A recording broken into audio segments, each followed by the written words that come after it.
Hello बच्चों, चलिए प्रश्न को देखते हैं। प्रश्न है हमारे पास, अंतराल 0 से 315 में समीकरण 4 कॉस घन x माइनस 4 कॉस वर्ग x minus cos 315 pi plus x बराबर 1 के हलों का हमें समांतर माध्य ज्ञात करना है। प्रश्न के हमारे पास 4 विकल्प दे रखे हैं, जिनमें से हमें एक सही विकल्प का चयन करना है।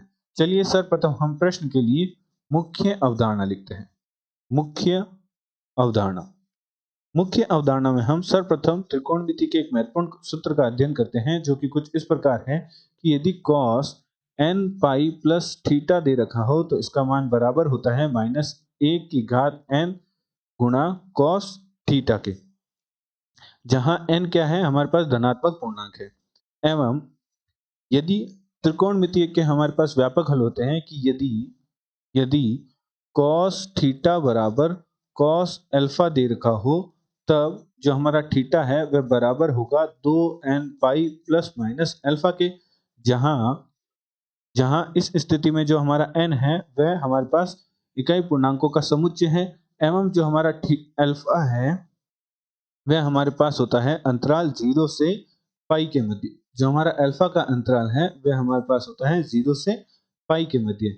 एवं प्रश्न में चूंकि हमें समांतर माध्य ज्ञात करने को कहा है, तो समांतर माध्य का हमारे पास सूत्र होता है, समांतर माध्य बराबर होता है पदों का योग बटे पदों की संख्या, पदों का योग बटे पदों की संख्या। अतः प्रश्नानुसार प्रश्न में हमारे पास दे रखा है कि हमारे पास एक समीकरण दे रखी है, जो कि है 4 कॉस घन x माइनस 4 कॉस वर्ग x minus cos 315 pi plus x बराबर 1 दे रखा है। और इन समीकरण को हल करने पर जो हमारे पास हल प्राप्त हो रहे हैं, इनके हलों से निम्न समीकरण दे रखी है त्रिकोणमिति की, इसके हलों का हमें समांतर माध्य ज्ञात करना है। तो चलिए सर्वप्रथम हल ज्ञात करते हैं। तो 4 कॉस घन x माइनस 4 कॉस वर्ग x minus cos n pi plus x के, जो हमने मुख्य अवधारणा में सूत्र देखा था, उसकी सहायता से माइनस 1 की घात 315 कॉस x हो जाएगा, वहां थीटा था यहाँ x है, तो कॉस x हो जाएगा बराबर है 1 के। तो हमारे पास समीकरण प्राप्त होगी 4 कॉस घन x माइनस 4 कॉस वर्ग x माइनस 1 की घात हमारी विषम संख्या है, तो यहाँ माइनस का 1 हो जाएगा, तो वो प्लस का 1 कर देगा। कॉस x माइनस 1 बराबर 0। जो दाएं पक्ष में 1 था उसे बाएं पक्ष में लिया। अब हम प्रथम दो पदों में cos वर्ग x उभयनिष्ठ ले लेते हैं। तो 4 cos x माइनस 1 प्लस 1 गुणा cos x माइनस 1 बराबर हमारे 0 के, जहां से हम कह सकते हैं कि cos 4 उभयनिष्ठ ले लेते हैं। 4 cos, जो हमारे प्रथम दो पद हैं उनमें 4 cos वर्ग x को उभयनिष्ठ ले लिया, तो 4 cos x माइनस 1 प्लस अंतिम दो पदों में एक उभयनिष्ठ लिया, तो cos x माइनस 1, तो हमारे पास गुणनखंड बन गए cos x माइनस 1, और हमारे पास एक गुणनखंड बन गया 4 cos वर्ग x प्लस 1 बराबर 0 के, जहां से हम कह सकते हैं कि cos x माइनस 1 है वह 0 के बराबर होगा, और 4 cos वर्ग x प्लस 1 है वह 0 के बराबर होगा। तो 4 cos वर्ग x बराबर माइनस 1 के, तो cos वर्ग x बराबर माइनस 1 बटा 4। तो जब हम वर्गमूल लेंगे तो यह मान संभव नहीं होगा, क्योंकि हमारे पास काल्पनिक मान प्राप्त होंगे। तो चलिए द्वितीय मान को हल करते हैं। तो cos x बराबर 1 के, तो cos x बराबर हमारे पास एक मान प्राप्त होता है cos 0 के। तो cos x बराबर cos थीटा का है, तो x बराबर हमारे पास होगा 2n pi plus minus alpha. तो यहाँ 0 है, तो हमारे पास मान प्राप्त हुआ 2n पाई के। तो हमारे पास x के हल प्राप्त हुए, वे हमारे पास प्राप्त हुए 2n पाई के।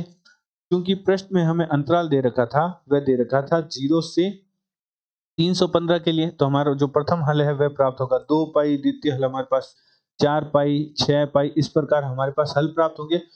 और अंतराल हमें 0 से 315 के मध्य दे रखा था। तो जो 315 है, जो 315 मान है वह हमारा 100 पाई से तो बड़ा होगा और 101 पाई से छोटा होगा।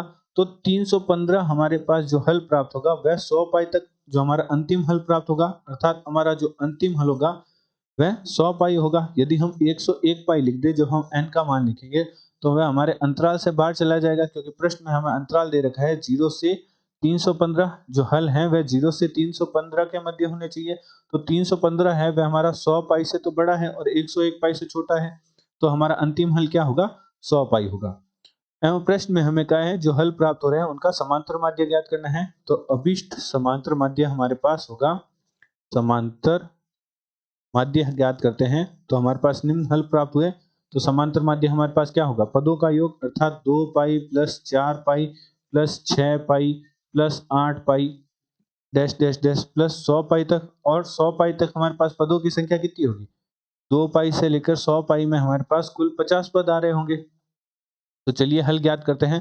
तो 2 पाई को उभयनिष्ठ ले लिया तो हमारे पास बना 1 प्लस 2 प्लस 3 प्लस इस प्रकार हमारे पास 50 पदों तक बटा में हमारे पास है 50। तो हमारे पास समांतर श्रेणी बन गई और समांतर श्रेणी के n पदों का योग हमारे पास सूत्र होता है, समांतर श्रेणी के n पदों का योग हमारे पास सूत्र होता है n बटा 2 गुणा 2a प्लस n माइनस 1 गुणा d के, जहां a क्या होता है? समांतर श्रेणी का प्रथम पद होता है, d क्या होता है? सार्वंतर होता है।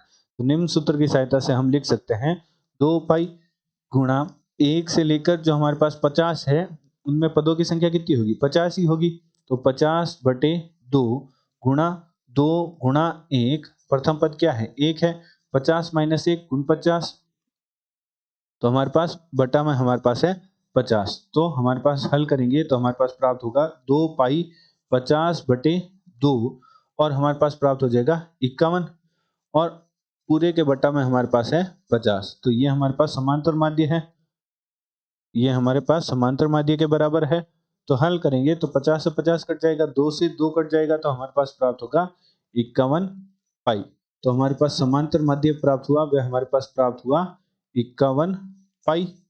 जो हमारे पास समांतर माध्य प्राप्त हुआ वह 51 पाई प्राप्त हुआ। प्रश्न में हमें समांतर माध्य ज्ञात करने को कहा, जो कि हमारे पास 51 पाई प्राप्त हुआ है। तो चलिए प्रश्न के विकल्प देखते हैं। दिए गए प्रश्न में हमारा जो बी विकल्प है वह प्रश्न का सही उत्तर है। आशा करते हैं आपको प्रश्न का हल समझ आया होगा। धन्यवाद।